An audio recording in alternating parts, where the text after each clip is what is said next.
Ке споделам со јавноста еден документ од една компанија и ќе дам на вас новинарите да истражите,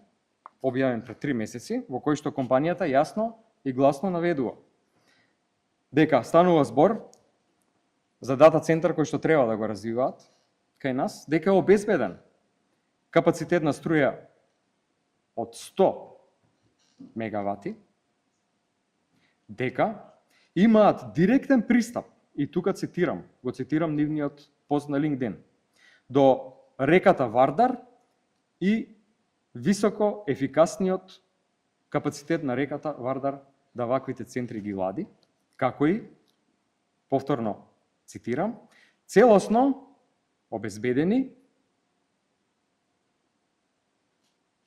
потврди дека свој проект може да се продолжи од страна на владата на Република Северна Македонија.